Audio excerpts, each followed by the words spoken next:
Greetings and welcome to Astrology with Agneta. Today I'm going to talk about December of 2024. We know it's been a long year, complicated year. Division has happened in the United States, and we're seeing a world in disarray. So I'm trying to convey the astrological implication and perhaps give you some hope that by now we are all over the shock. It seemed to be fairly equal in the polls, which we shouldn't trust, and then it went this way. Perhaps there was something that we were not ready for, or are we? So we have to, I think, remind ourselves, and I'm reminding myself, to be ourselves even more than before, which is having faith in ourselves. There will be restrictions, but I will talk in another segment about the upcoming year of 2025, because it seems like there is stop for the mass consciousness with these big decisions. And then there's a stop. So it might be harder for the new government to implement all the changes that are being suggested.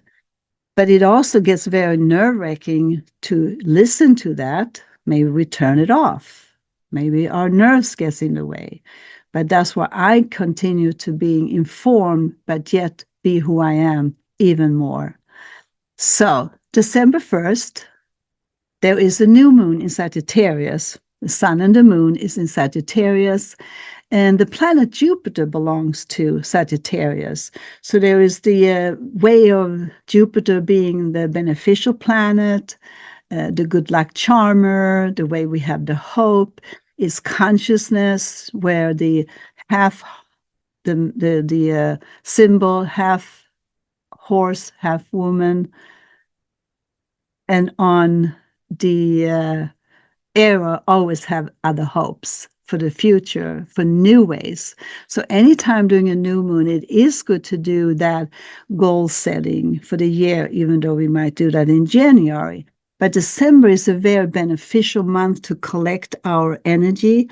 Mercury went retrograded on November 25th, which Mercury is our head, the mind, how we think, the phones, how we rattle on with our thinking. Sometimes it connects, we lose our valuable things, the phone and all that, travel.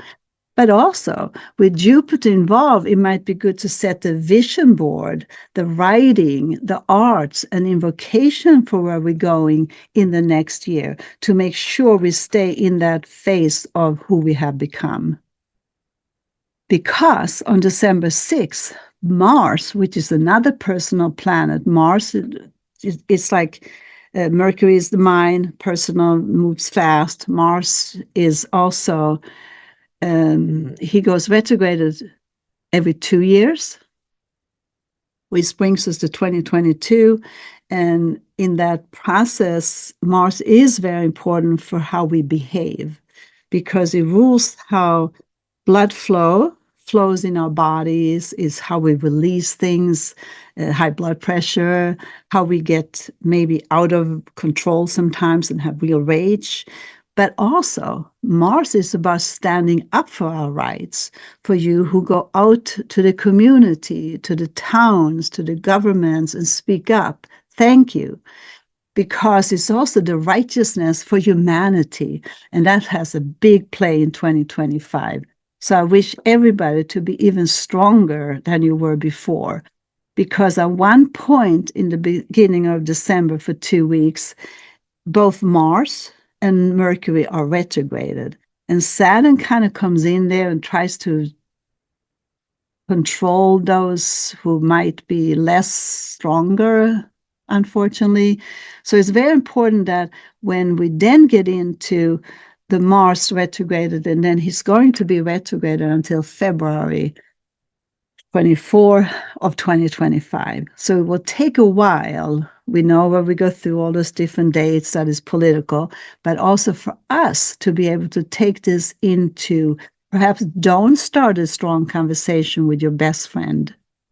Perhaps go within and takes the extra walk to release what might have to be released. It's a red hot planet. When he gets into Cancer, which the America is a cancer country. So it just brings up the emotion just a little bit more to say that it could be built up anger. Frustration is probably a better word for that, to say well, we might not be able to maintain our dignity all the time, but it helps to be aware of it for the human rights.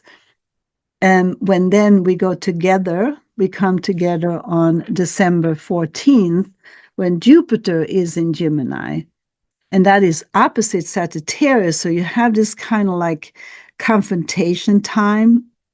The December, he's also retrograded to the end of the year, and then goes into another sign later on to Cancer later on.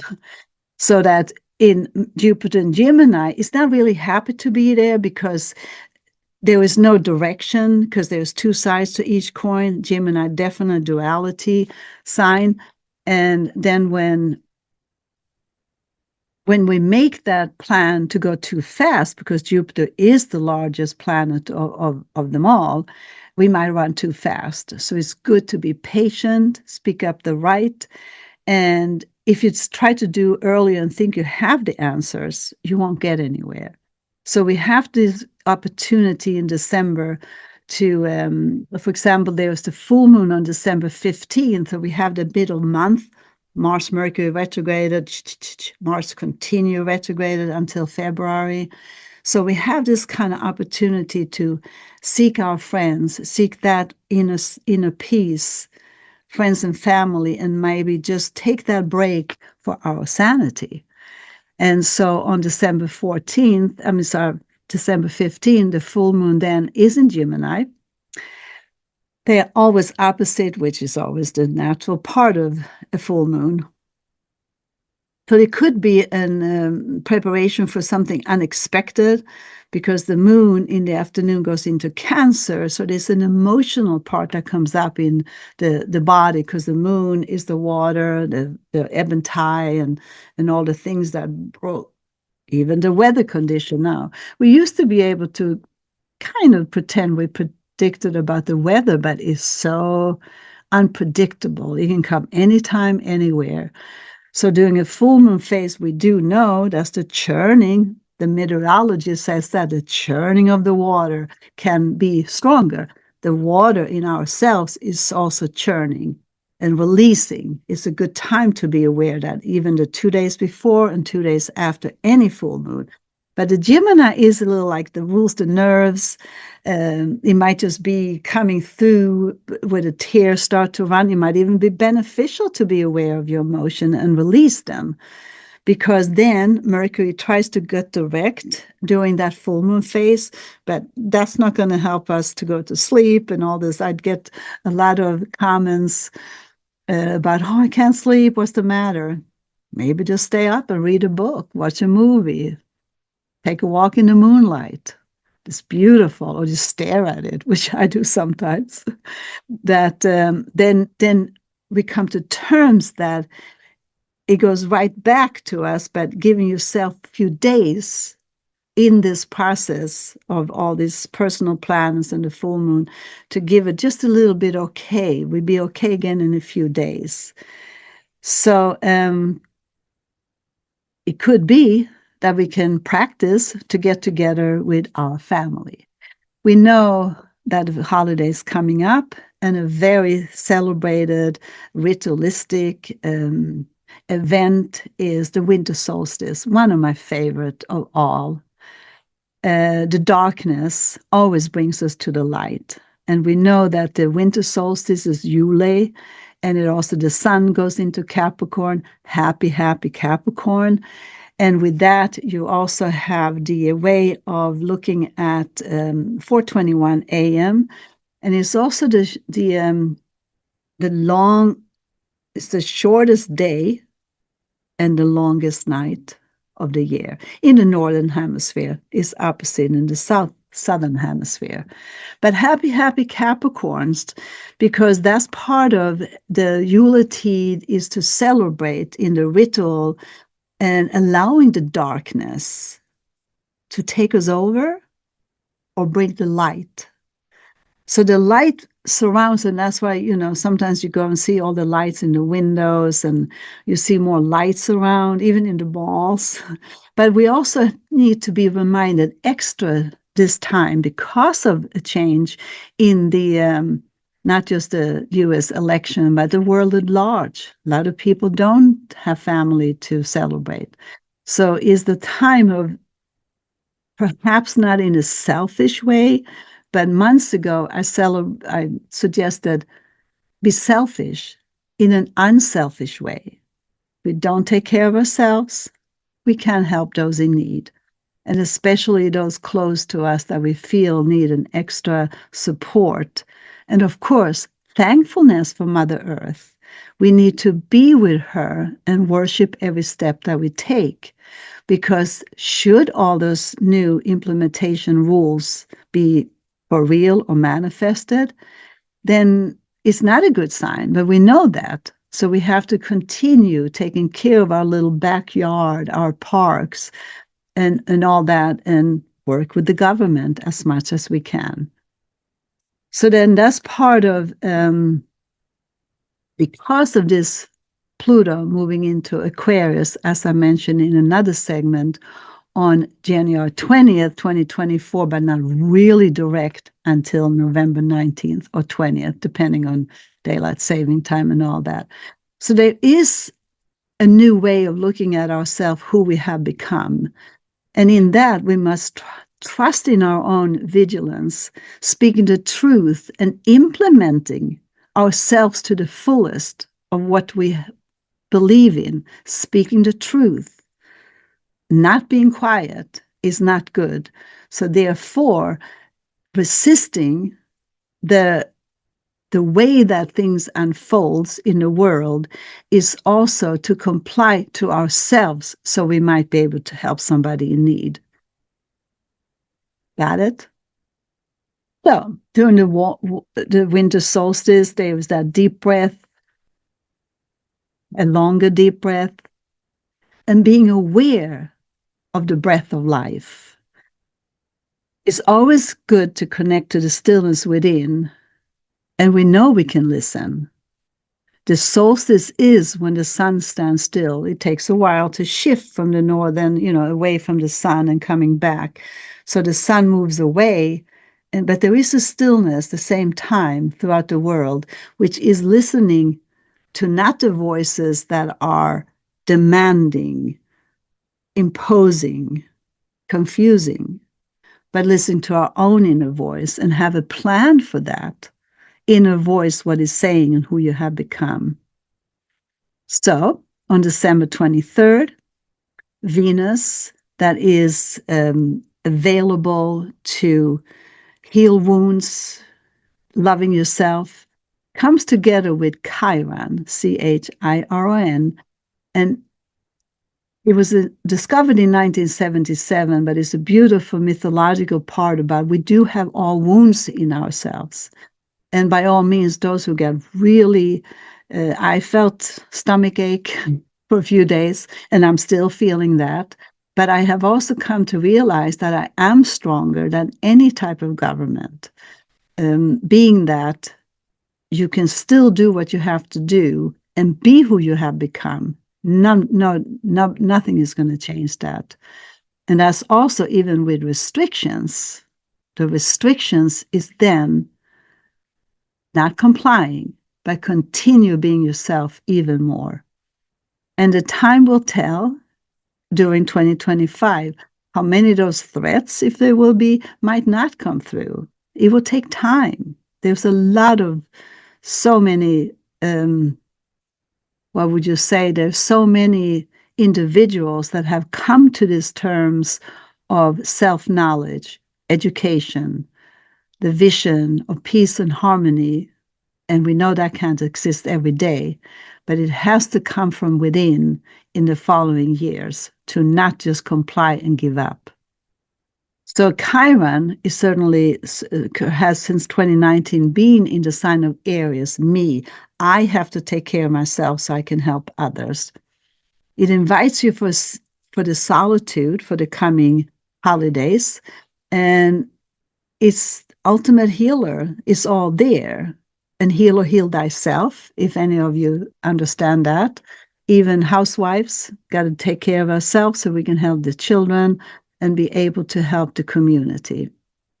December 24th is Christmas Eve. Jupiter, the free-loving and optimist, guest at the dinner table, can have a challenge to be confronted because Jupiter then, again, ruled by Sagittarius, it is an aspect that comply with Saturn, controlling or not.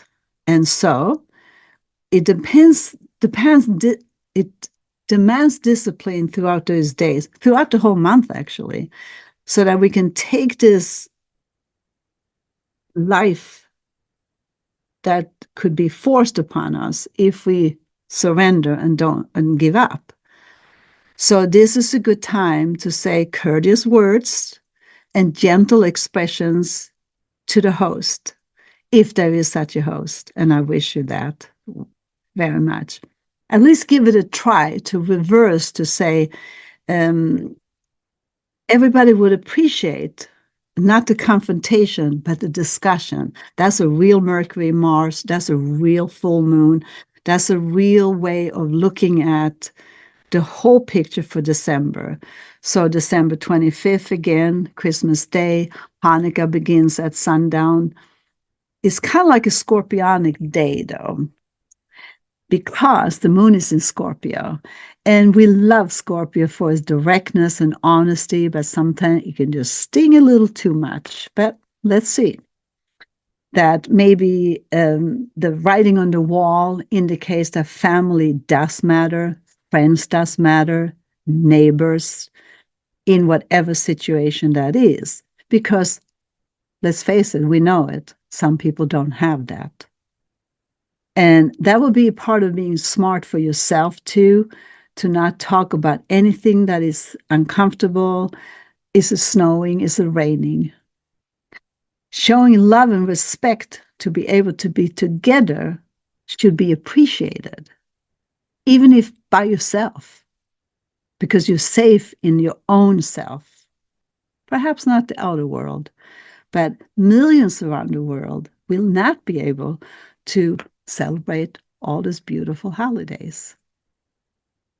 So December 25th, Kwanzaa begins. Mercury is in Sagittarius, and Jupiter gets that opposition again.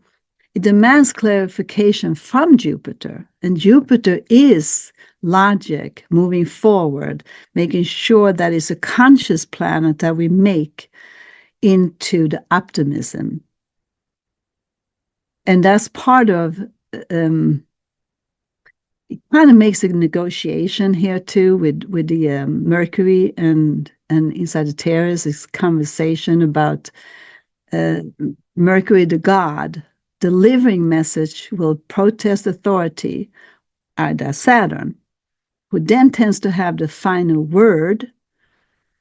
We have the final word. So whoever would like to control that outcome during a dinner table or a conversation over anything, then that's part of negotiation, is where both parties are successful. And that shows a lot in those days, the last days of December of 2024. So December 27th, the end of the year, comes in as Venus, the goddess of love. Love conquers all, or most. So there's Uranus involved too. Uranus is still in Taurus. So it goes into, there are still unexpected things to happen as we speak during 2025. So we just don't know the end result. We are scared of the end results.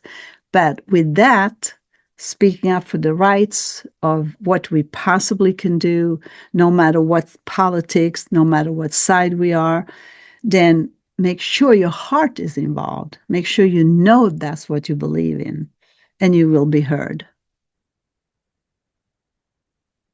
So December 29th is also something that Centaur Chiron, he was a centaur, but not the bad one, because he was the teacher of all teachers, of all the wounds that we may just experience. And he's there to show us how to heal. So he's strong in that time for areas to help us to say, me, I'm not selfish, but I help other people. And I invoke Chiron and merge it with a wounded healer in the year of understanding that wounds occur. But more important, Chiron or the healer, the gods are always waiting for you as long as you ask.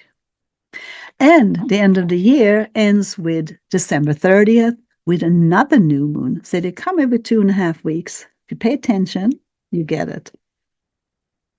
And that is, as the sun is in Capricorn, that is a new moon in Capricorn. And Capricorn is absolutely the one that sets the goal for what it needs to have done.